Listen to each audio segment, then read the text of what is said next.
उधर लोग भी, दूसरे लोग भी कांग्रेस को इस हरकत पर जमकर उसकी धुलाई कर रहे हैं। जैसे कुमार विश्वास, उन्होंने लिखा कि एक अंतर्राष्ट्रीय मंच पर जहां विश्व भर के सबसे महनीय मेहमानों के सामने देश अपनी तकनीकी शक्ति को सिद्ध करने पर जुटा पड़ा है, वहां देश के प्रधानमंत्री के खिलाफ यह नंगा प्रदर्शन वस्तुतः विपक्ष के मुद्दाहीन नंगपन का प्रदर्शन। दुखद है कि कांग्रेस जैसी पुरानी व वैचारिक रूप से पकी हुई पार्टी में मुद्दों का इतना भीषण अकाल आ पड़ा है। आपसे ना हो पाएगा भाई। सिर्फ दूसरे लोग ही नहीं भाई, खुद इंडी वाले भी कांग्रेस की धुलाई कर रहे हैं। सुनिए इनके खुद के इंडी गठबंधन वाले क्या कह रहे हैं इस प्रदर्शन को लेकर। मैं समझता हूं कि एक समिट में इस तरह से प्रोटेस्ट की, मैं समझता हूं that was not a good choice. ये एक बेहतर विकल्प, ये प्रदर्शन करने के लिए कोई और जगह चुन लेते, मेहमानों के सामने ऐसा प्रदर्शन नहीं करना चाहिए था। आप सोचिए कि कांग्रेस ने कितना बड़ा कांड किया है कि उनके खुद के साथी उनको डिफेंड नहीं कर पा रहे, लेकिन कांग्रेस के लोग कर रहे हैं। अभी आपको दिखाऊंगा कि इतने के बावजूद कांग्रेस इसको डिफेंड कर रही है। लेकिन पहले आप देखिए कि इनकी धुलाई कैसे हर तरफ चल रही है, मीम पे मीम बन रहे हैं। ये लोग नरेंद्र मोदी को घेरने गए थे लेकिन लेने के देने पड़ गए। किस तरह से इनकी खिल्ली उड़ रही है। एक मीम चल रहा है जिसमें पीएम मोदी का एआई विजन दिखाया गया, आर्टिफिशियल इंटेलिजेंस, राहुल गांधी का AI vision anti India. AI मतलब एंटी इंडिया लोगों ने नाम दे दिया है। मोदी का AI artificial intelligence, Rahul Gandhi का एआई मतलब एंटी इंडिया। एक और मीम देखिए, गलगोटिया यूनिवर्सिटी दूसरे यूथ कांग्रेस को सलाम कर रही है कि हमसे भी बड़ा कांड कर दिया भाई लोगों ने। एक और मीम देखिए जिसमें एक लड़का फोन पर बात कर रहा है और लिखा है कि गलगोटिया यूनिवर्सिटी ने कल रात यूथ कांग्रेस से बात की और पूछा कि 5,000 कमाना है क्या। गलगोटिया वाले खुश होंगे, लोग कह रहे हैं कि भाई इतना बड़ा इन्होंने कांड कर दिया कि सारा फोकस उधर से शिफ्ट होकर अब कांग्रेस को लोग गाली दे रहे हैं। और ये तो कुछ भी नहीं है, इन पर जो कानूनी एक्शन होने वाला है वो भी आप देखिए। दिल्ली पुलिस के सूत्रों के मुताबिक जो भाग गए उनकी धरपकड़ के लिए रेड चल रही है। दिल्ली पुलिस किसी को भी छोड़ने वाली नहीं है। दिल्ली पुलिस पूछताछ कर रही है, उसमें कुछ नाम सामने आए हैं। जो गिरफ्तार हुए हैं उन पर गैर जमानती धाराएं लगाई गई। इसमें सरकारी काम में बाधा डालना, सरकारी कर्मचारियों के साथ मारपीट करना, आपराधिक साजिश रचने जैसी धाराएं जोड़ दी गई। नॉन बेलेबल धाराएं लगा दी गई हैं।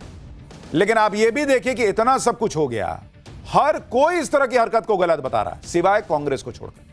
कांग्रेस भाई इसको भी डिफेंड कर ले रही है। कांग्रेस के नेता यूथ कांग्रेस के प्रदर्शन को देश के युवाओं का गुस्सा बता रहे हैं। अरे देश के युवाओं का गुस्सा है तो एआई समिट में घुस के करोगे क्या? जंतर मंतर का रास्ता नहीं पता था, या वहां ऑटो नहीं जाता था, या वहां कपड़े उतारने में बाहर ठंड लग रही थी, अब तो ठंड भी उतनी नहीं रह गई। आप सोचिए बॉस कांग्रेस का लेवल क्या है। एक तो शर्मनाक कांड कर रहे हैं और उससे डबल शर्मनाक कि उसको डिफेंड कर रहे हैं। आप सुनिए पवन खेड़ा कह रहे हैं कि एआई समिट नहीं तो क्या बेसमेंट में प्रोटेस्ट करेंगे। सुनिए सुप्रिया श्रीनेत पूछ रही हैं कि जब पीएम मोदी ट्रंप चीन के सामने सरेंडर करते हैं तो देश की छवि खराब नहीं होती है। बॉस अनबिलीवेबल है कि इसको भी ये लोग डिफेंड कर रहे हैं। सुनिए जरा इन लोगों को। प्रोटेस्ट कहां करना चाहिए जनाब? किसी की बेसमेंट में जाकर प्रोटेस्ट करें। प्रोटेस्ट वहीं होता है जहां लोगों को दिखता है। प्रोटेस्ट वहीं होता है जहां मीडिया के कैमरा होते हैं। प्रोटेस्ट और कहां होगा? हम कहां बोलें?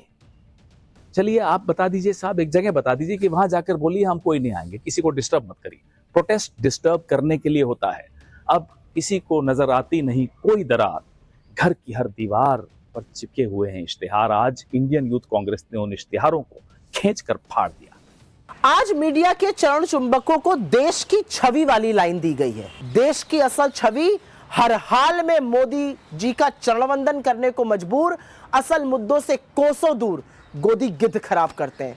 So please just shut up and sit down.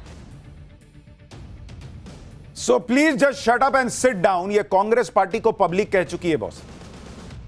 100 seat नहीं आती इनकी, चुनाव पे चुनाव हारते हैं और उसके बाद नौटंकी ये कि भाई मीडिया क्या कर रही है। और ये जो मैडम बोल रही है ये खुद पहले मीडिया में थी, आज कांग्रेस में चली गई हैं, दूसरों को ज्ञान बांट रही हैं। पवन खेड़ा कह रहे हैं कि कहां प्रदर्शन करें, हंगामा करने के लिए ही इस तरह की चीजें होती हैं। क्यों जंतर मंतर नहीं दिखता? अन्ना हजारे ने इतना बड़ा प्रदर्शन किया था, किसी समिट में घुस के किया था क्या? रामलीला मैदान में किया था, वो जगह नहीं दिखती? या रामलीला मैदान भरने के लिए पब्लिक नहीं आएगी आपके पास? आप सोचिए बॉस, इतना सब कुछ हो गया उसके बाद बेशर्मी से इसको डिफेंड कर रहे हैं। मोदी कॉम्प्रोमाइज नहीं है, इनकी सोच कॉम्प्रोमाइज्ड है, इनका विजन कॉम्प्रोमाइज्ड है, इनकी पॉलिटिकल समझ कॉम्प्रोमाइज्ड है। और राहुल गांधी ऐसे ही लोगों से घिरे हुए हैं। यही लोग कहे होंगे कि सर रहने दीजिए, बहुत बढ़िया किया, मजा आ गया, एकदम पब्लिक खुश है। पब्लिक खुश है, गाली दे रही है पब्लिक। कांग्रेस के युवा संगठन के प्रदर्शन को डिफेंड करने के लिए कांग्रेस के नेता साल 2010 की कहानी ले आए। मनीष तिवारी क्या कह रहे हैं कि 2010 में जब कॉमनवेल्थ गेम्स के दौरान पूरी दुनिया की नजर भारत पर थी, विश्व के खिलाड़ी और अंतर्राष्ट्रीय मीडिया भारत में मौजूद थे, तब भाजपा ने देश भर में आंदोलन किए थे। तब देश की प्रतिष्ठा खतरे में नहीं थी। लोकतंत्र में विरोध अधिकार है। कांग्रेस नेता कह रहे हैं कि कॉमनवेल्थ गेम्स के समय बीजेपी अध्यक्ष नितिन गडकरी और उनके नेता देश भर में विरोध प्रदर्शन कर रहे थे। क्या तब देश की इमेज की चिंता नहीं थी? बॉस मनीष जी, कोई नहीं कह रहा कि आप प्रदर्शन मत कीजिए, जरूर कीजिए, लेकिन क्या बीजेपी जो 2010 में प्रोटेस्ट कर रही थी, वो हॉकी मैच के अंदर मैदान में घुस कर रही थी क्या? वो रेसलिंग के बीच में खिलाड़ियों को कोहनी मार के वहीं प्रदर्शन कर दे रही थी क्या? इस प्रदर्शन को लेकर यूथ कांग्रेस के नेता अपनी पीठ थपथपा रहे हैं, जैसे देश के लिए कोई मेडल लेकर आ गए। यूथ कांग्रेस अपने कार्यकर्ताओं को जाबाज बता रही। तर्क दिए जा रहे हैं कि एआई समिट तो ध्यान भटकाने के लिए हो रहा है। युवा कांग्रेस देश के हक की लड़ाई लड़ती रहेगी और हर मंच पर सच बोलती रहेगी। कहा जा रहा है कि देश का मीडिया सिस्टम और खुद प्रधानमंत्री कॉम्प्रोमाइज हो चुके हों, उसके खिलाफ आवाज उठाने का मंच आखिर बचता ही कौन सा है? हम एआई समिट के खिलाफ नहीं है, हम भारत के हितों के साथ हो रहे समझौते के खिलाफ है। हम महात्मा गांधी के दिखाए रास्ते पर अगर चलना जानते हैं तो सरदार भगत सिंह के दिखाए रास्ते पर भी चलना जानते हैं। एआई समिट के चमकदार मंच के पीछे सच दबाया नहीं जा सकता। जब देश हित से ऊपर कॉर्पोरेट हित दिखे और विदेश नीति में नरमी साफ नजर आए, तब विरोध कर्तव्य बन जाता है। ये महात्मा गांधी के रास्ते पे चल रहे हैं। महात्मा गांधी ने कहा था कि आजादी के बाद कांग्रेस को डिसमेंटल कर देना। वो शायद समझ गए थे कि राहुल गांधी की कांग्रेस बनते बनते कांग्रेस का यह हाल हो जाएगा। कह रहे हैं मीडिया कॉम्प्रोमाइज्ड है, इनके हिसाब से जुडिशियरी भी कॉम्प्रोमाइज रहती है, इलेक्शन कमीशन कॉम्प्रोमाइज, सब कॉम्प्रोमाइज हो गए। इनकी पॉलिटिकल समझ कॉम्प्रोमाइज नहीं है कि ये करेंगे तो पब्लिक क्या करेगी। जो राहुल गांधी बोल दें, सबूत हो नहीं हो, राफेल में चोरी हो गई है, पेगासस मेरे फोन में डाल दिया है, ये कर दिया, वो कर दिया, वोट चोरी हो गई, जो राहुल गांधी बोल देते हैं वो मीडिया दिखा देता है। बिना छपी किताब दिखा देते हैं मीडिया, वो भी दिखा देता है। फिर भी इनका मन नहीं भर रहा। इनको वही मीडिया चाहिए कि राहुल गांधी ने बुलेट छूकर उसको हसीन बना दिया। अरे राष्ट्र के बारे में सोचने वाली मीडिया वो नहीं कर पाएगी, जाओ उन्हीं के पास बैठो। यूथ कांग्रेस कह रही है कि भारत मंडपम इसलिए गए ताकि मोदी सरकार को जवाब देना पड़े। यूथ कांग्रेस के अध्यक्ष उदय भानु और क्या क्या कह रहे हैं, सुनिए एक बार। देश की इमेज इससे खराब नहीं होती। हमारे देश में डेमोक्रेसी है, ये सच्चाई है कि आज हमारा हक है, डेमोक्रेसी हमारा राइट है, हम पीसफुल प्रोटेस्ट कहीं भी कर सकते हैं, कोई भी इवेंट करा के अपनी जिम्मेदारियों से नहीं भाग सकते। उदय भानु जी, आप बिल्कुल सही कह रहे हैं कि आप बिल्कुल प्रोटेस्ट कर सकते हैं, देश भर में प्रोटेस्ट कीजिए, रोज कीजिए, लेकिन जहां आप प्रोटेस्ट कर रहे हैं आप मोदी को डैमेज नहीं कर रहे हैं, आप देश की छवि डैमेज कर रहे हैं, और इसलिए लोगों में गुस्सा है। कोई ये नहीं कह रहा कि आपने ये क्यों कह दिया, ये तो आप संसद में भी कह रहे थे पीएम इज कॉम्प्रोमाइज्ड। आप ये भी देखिए कि ये वो कांग्रेस है जो 3 दिन से एआई समिट को फ्लॉप बता रही थी। आज कह रही है कि जहां कैमरे होंगे वहीं ना मीडिया प्रोटेस्ट करेगी। क्यों भाई? जब एआई समिट फ्लॉप है आपकी नजर में, तो वहां प्रदर्शन करने की जरूरत क्या थी? जब फ्लॉप शो चल रहा था तो वहां क्यों गए प्रदर्शन करने? आप मान रहे हैं कि एआई समिट की धूम मची है, आपको लग रहा है कि वहां दुनिया को दिखा सकते हैं, वरना फ्लॉप समिट में कोई प्रदर्शन करने क्यों जाएगा? यूथ कांग्रेस के नेता अपने प्रोटेस्ट को डिफेंड कर रहे हैं, लेकिन ये नहीं बता रहे कि अगर एआई समिट में कोई अनहोनी हो जाती तो जिम्मेदारी कौन लेता? वहां जैसे मारपीट शुरू हो गई थी, अगर उस दौरान किसी को गंभीर चोटें लग जाती तो कौन जिम्मेदारी लेता? और जिन लोगों ने यूथ कांग्रेस के लोगों को पीटा उन्होंने भी ठीक नहीं किया। वो तो गलत कर ही रहे हैं, आप उनको लात क्या मार रहे हो? पुलिस ले ही जा रही थी। यह बात ध्यान रखने वाली है कि अभी एआई समिट खत्म नहीं हुआ है। एआई समिट में अब भी विदेशी मेहमान दूसरे देशों के पवेलियन लगे हुए हैं। आज भी पीएम मोदी ने एआई की बड़ी बड़ी कंपनियों को के सीईओ से मुलाकात की है। आज ही पीएम मोदी ओपन एआई के सीईओ सैम ऑल्टमैन से भी मिले। कांग्रेस यह माहौल बना रही है कि PM is compromised. PM Modi ने तो ट्रंप के सामने सरेंडर कर दिया। सरेंडर करना किसे कहते हैं, दबाव में झुक जाना किसे कहते हैं, वो आपको पाकिस्तान के पीएम शहबाज शरीफ को देखकर समझ में आएगा।